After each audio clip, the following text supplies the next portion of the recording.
lot about bullying, all right? So we're going to kind of wrap it up this week because you guys are going back to school very soon. Who's going back to school right after Labor Day weekend? Yeah, all right. We talked all about who bullies are and why they do what they do. We talked about the kind of people that they pick on. And then we talked about the different levels of aggression and how you have to handle each level, okay? So now we're going to wrap it up, and we're going to talk about the rules to resisting bullying. First of all, you have to have the courage to act in spite of your fear. Do you think you might be afraid if a bully is bothering you? Yes. Yeah, okay? But you have to act anyway. Do you think that when soldiers go into battle, they're afraid? Yes. Yeah, but do they go anyway? Yes. Why? Because they have to stand up for their country. Think of it this way. Here's fear. Fear is a big balloon. What does it take to pop that balloon? No. What does it take to pop? No. What? What do we use to pop a balloon? What? A needle or a pin. How big is that needle or pin? It's small. The courage, the fear is this big. That's the balloon. The courage is this big. It only takes a little bit of courage to overcome your fear. Everybody understand that? Okay, now, remember, whatever level they come at you, what do you have to do? What do you have to do? Nabil? Match them at the same level. Very good. So if they come at you here, you got to come right back at them here. If you come at them back here, it's too timid. It's not going to work. If you come at them up here, it's too aggressive. Do we want to be aggressive? There's a word for what we want to be, and it's not aggressive, but it's a similar word. The word is assertive. We want to be assertive, not aggressive. So we have to match the bully's level of aggression. Everybody understand? Okay. Now, if we're going to do that, we have to have good body language. What are some of the things that show good body language? What? Stand up straight. Stand up straight. Don't slump your shoulders over. Right? What else? What else is real important? We have to make good eye contact, right? If you hang your head down low like this. What else? We have to speak loud and clear, right? We can't walk and shuffle our feet.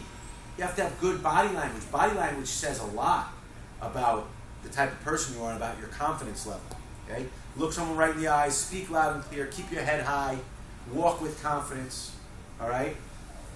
And be unpredictable. What does that mean, be unpredictable? What does that mean, Val? No. That means that the bully is not expecting you to stand up for yourself. Why do you think a bully picks on somebody? What do they think? Do they think they're going to give them a fight? They think they're smaller and you're not smaller. Yeah, they think that they're weak and they're not going to fight back. That's why they pick on them. So if you fight back, that's unpredictable. They're not expecting that. Okay? So be unpredictable. Now, there's a couple of things to remember if the bullying gets to a level where it's physical. First of all, will you get in trouble? No, you won't. If you defend yourself in school, maybe you might get in trouble. Who would you get in trouble with? Who would you get in trouble with? The teachers. The teachers or the principal. Okay? But will you get in trouble at home? No. No, because what do your parents want? What do they want? For you to defend yourself. They want for you to defend yourself. They want for you to defend yourself. Keep your eyes over here, guys.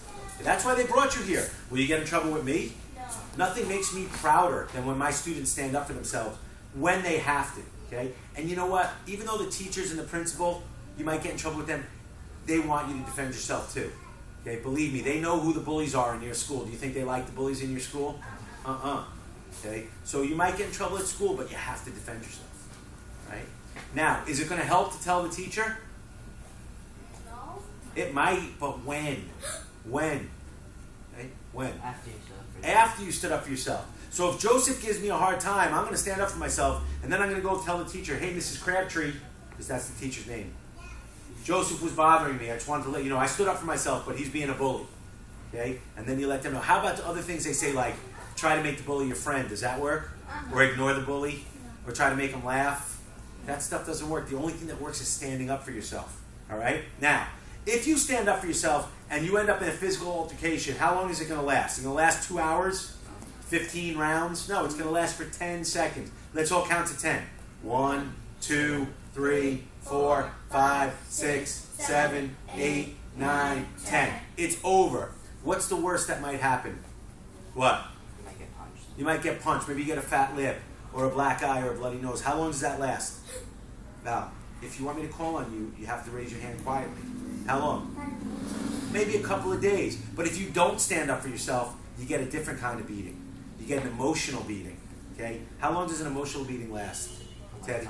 Last forever. You'll never forget about it. That black eye will go away in a couple of days, but that emotional beating, will last for your lifetime. Who wants to live with that for the rest of their life? Nobody, right?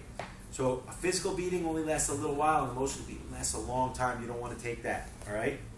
Now, if it gets to the point where it's physical, you have to set a limit and act on it. So if somebody puts their hands on you, you might give them one last warning and say, listen, if you ever do that again, there's going to be a lot of trouble. But then if they ever do it again, what do you have to do? What do you have to do, Serena? You have to defend yourself, right? Because if you tell them, don't do that again or I'm going to defend myself, and you don't defend yourself, then you're not standing up for yourself. That's what we call an empty threat. Empty threats don't get you anywhere. So if you have to set a limit, then you have to act on that limit. All right? So we learned all about bullies over like the last 4 weeks or so. You guys ready to go back to school and handle any bully situations that might come your way? Yeah, good. All right, everybody stand up.